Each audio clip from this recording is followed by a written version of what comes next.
Who will raise Lord Stanley's Cup?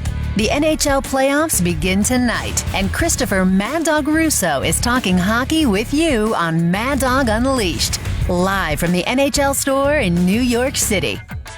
Thank you, Rena. And what is this show for the last decade without our good buddy Barry Melrose? I mean, you know, he's our pal. He's one of my favorite guests, as we always discuss. And he joins us here to get us going here on a busy afternoon. Barry, welcome. How are you today, pal? Okay? Chris, I'm doing great. It's one of the best days of the year, so I think everybody that got through these long, tough regular season games are getting fired up for some playoff games. We're looking forward to it. I had Eddie Ochek on, and good to see him healthy the first hour, and I asked him the question. I'll start with you, too. No New York, no Chicago, no Detroit, no Montreal. Barry, is this going to be an issue for the NHL to find some, foundation without four big staple teams? I mean, or not that big a deal? What's your take on that for a sec? Let me hear. Well, I think everybody in pro sports wants the big markets in the Stanley Cup or in their final. I think the NBA wants New York and LA, and football is the same thing. But, for every team that's not in it this year, you got new teams in it. Winnipeg's in for the first time. You got Vegas, the story of Vegas. They're in the playoffs. You've got Nashville, who exploded under the scene last year, almost won the Stanley Cup. LA's back in. The Ducks are back in. San Jose's back in. So I think we got plenty of stories. I think we got plenty of great players. Pittsburgh's going for their third straight Stanley Cup. I think there are plenty of things to talk about. So I think it's probably not as big a deal to the rest of the world as it is to people on the East Coast. Now, fair point. I like that. The four teams, obviously some of the original sixes. I love the Toronto-Boston series in this first round. A lot of people like the San Jose-Anaheim series. You probably are 50-50 on both, but I love the Leafs and Bruins. I think that's the most riveting first-round set we have here beginning tomorrow night. What's your thoughts on that? I like that series. I think it's going to be a 6 or 7 game series. They're both young team with young superstars, Matthews, Marner. Toronto Maple Leafs have got a number of guys that are just emerging into superstardom. They play a very fun style to watch. They got great goaltending. As far as Boston's concerned, the team is really mixed with great veteran players, Marchand, Bergeron, Backes, Krejci, players like that, but they got some great young players. Charlie McAvoy, I think, is ready to burst onto the scene. You got Pasternak, a 20, 30 goal scorer consistently in the NHL. Nash is supposed to play tomorrow. That'll help them out. You got Tuukka Rask in net, proven NHL goaltender. So, yeah, I think that's going to be a series that everyone's going to be glued to. What's your thoughts about Washington not going with Holtby here in his first couple games against Columbus? What's your take on that? Well, I think it's the right call, but I also think it sort of shows that Washington's a little bit of a mess right now. You shouldn't be having to question who's in net at this time of year. There should have been one guy that took the job. And I think Grubauer did that. I think Holtby's had a really tough year. His numbers aren't very good for a goaltender of his stature. So, here's a team that if they lose and lose that first round, boy, things are going to happen in Washington. Barry Trotz isn't signed next year.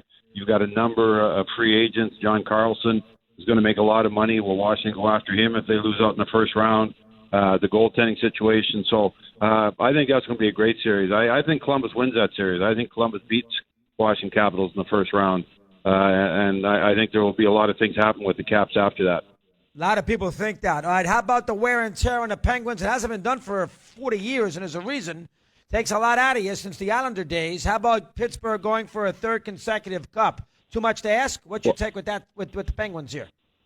Chris, it's a lot to ask, but I never voted against Sidney Crosby. In the World, in the Olympics, in the playoffs, the guy just raises his level, as does everybody else in Pittsburgh. Malkin had a great year. Kessel had a great year. Hornquist had a great year. Letang's back. You got Matt Murray, who's won a Stanley Cup.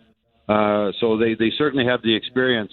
But it is very, very hard to win 2 Stanley Cups in a row, much less 3. That's why it happened so few times. But, again, if anyone could do it, it would be the Pittsburgh Penguins.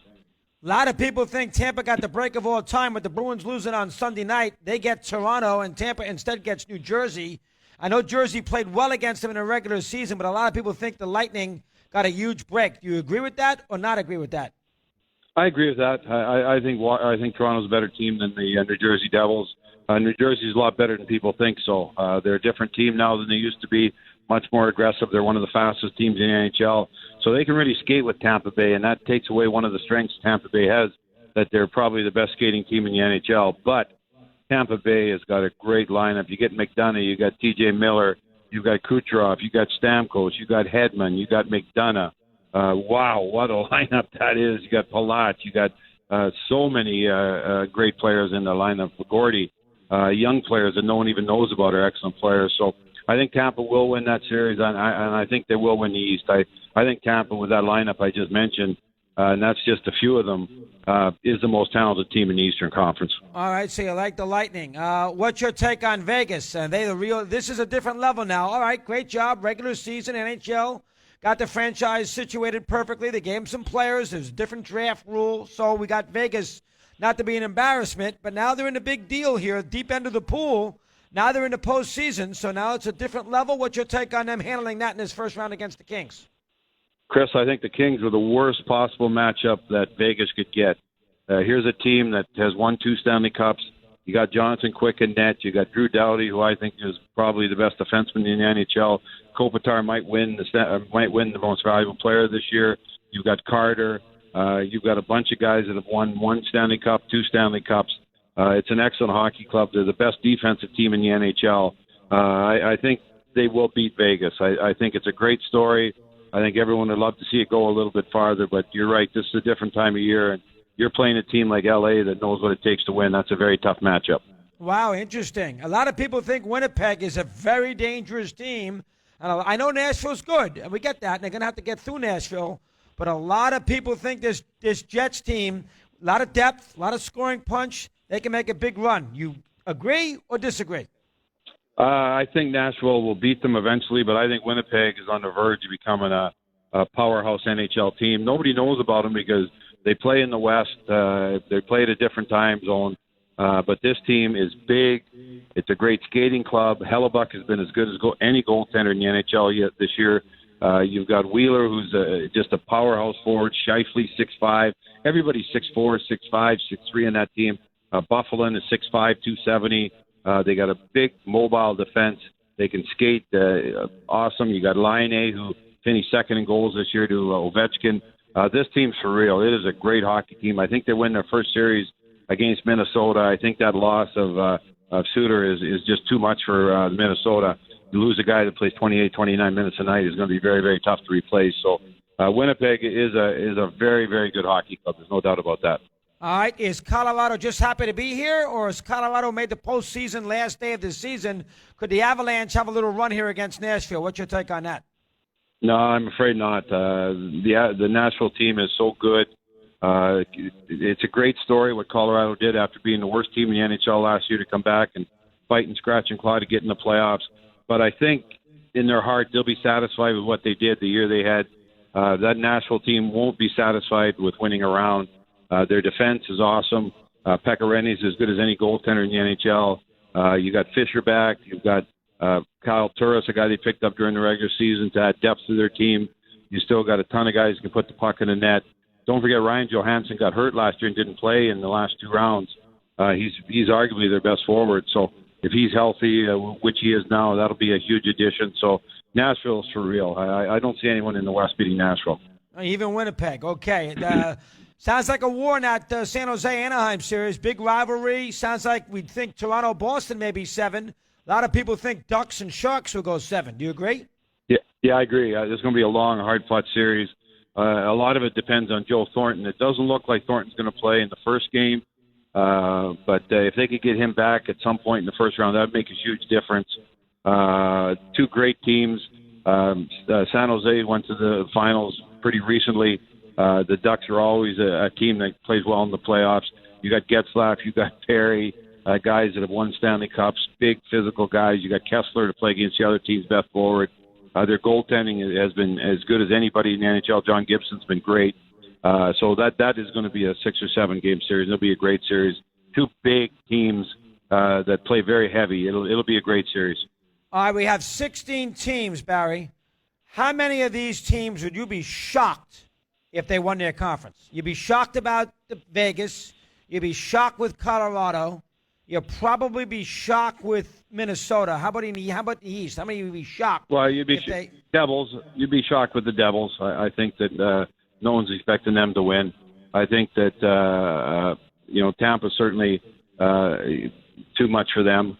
But other than that, I don't see a lot of teams that, would I be surprised if Toronto wins? No. Would I be surprised if Boston wins? No. Got Philly or Pittsburgh, both very, very good hockey teams.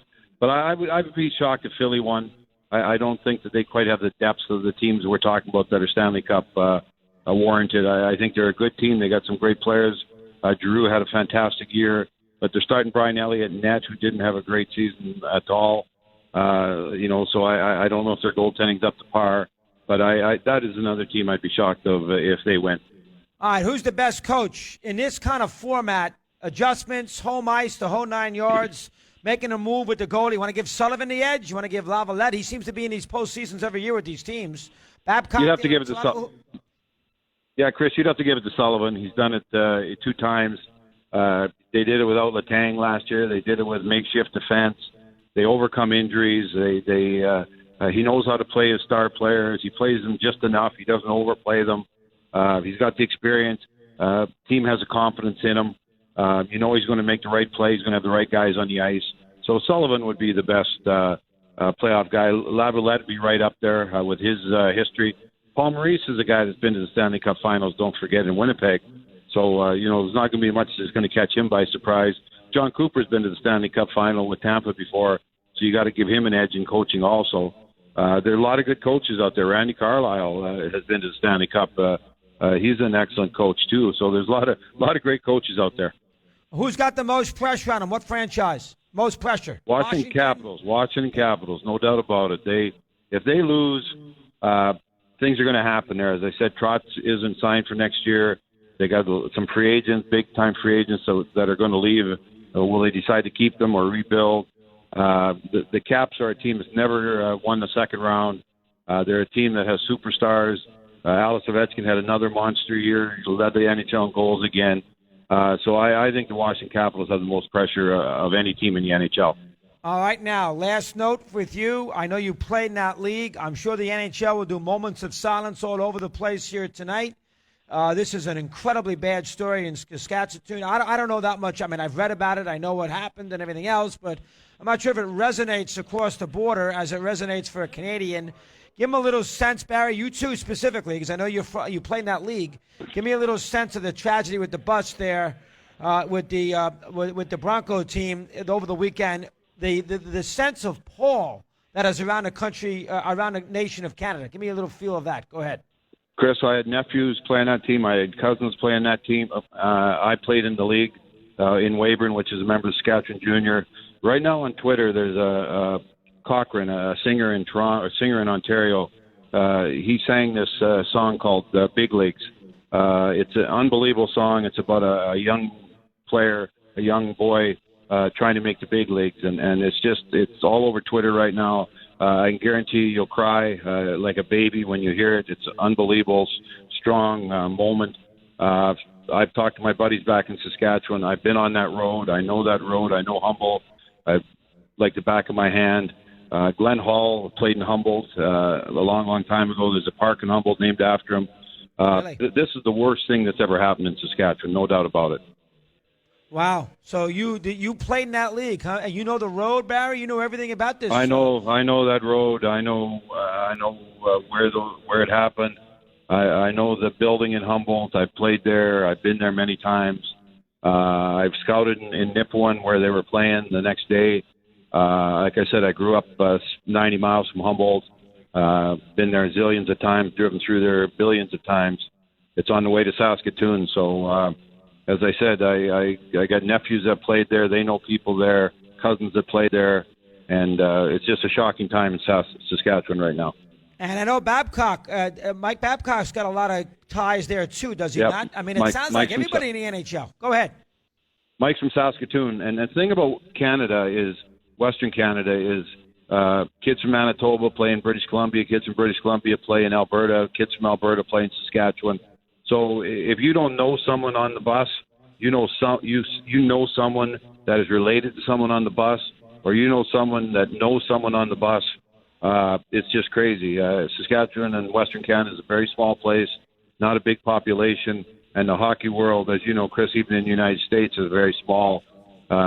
group of people and a very close-knit group of people, and everybody is grieving right now, everybody. Wow. All right, give me Tampa and Nashville. Who's Barry's pick? Let me hear. I'm picking Tampa, and it is Tampa and Nashville. I think they're the two most talented, deepest teams in the Stanley Cup playoffs, and I think those two teams, and I think Tampa with their depth and Tampa with their skill level will win that series. Wow, do you really? Tampa. Wow. How many Game 7s in this first round? I'd say 3. I think there'll be 3. I think there'll be a lot of 6s. I think there'll be a couple of 5s. I don't think there'll be any sweeps. I think Colorado will find a way to win the game also. But I think that, for the first round, there's going to be some very, very interesting things happen. All right, so Tampa, Boston is 7, San Jose, Anaheim is 7. What's the other 7? I would go maybe Winnipeg, Minnesota. I think really? Minnesota's going to give them. I think Minnesota will give them a good game. I think that Minnesota's got great goaltending in Dubnyk. They got a team led by Sutter or Stahl. Eric Stahl's playing great hockey. Had probably the best offensive year he's ever had. And I think they'll use the Suter injury as a rallying point to get them going. So I think they're going to be a good match for Winnipeg. I think Winnipeg will win.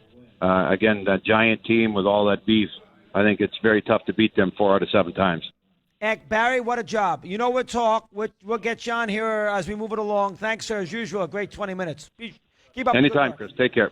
Okay, Barry Melrose. I love Barry. Barry Melrose and Bob Ryan. I'll do a talk show on the moon if you give me those two.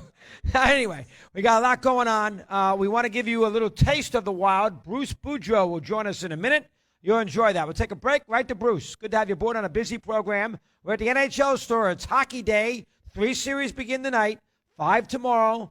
Vegas tonight. Everybody likes the Kings. You heard Ochek like the Kings. You like Barry like the Kings. So keep an eye on that. You got that series at 10 o'clock tonight. That's the first game. 2 at 7. Philly will travel to Pittsburgh. And then the other 7 o'clock game tonight, which is, I think, on CNBC, is the aforementioned Wild and the Jets. We will talk to the Minnesota head coach, Bruce Boudreau. It's a good spot. You're going to enjoy it. We come back with him after a quick break. Don't go.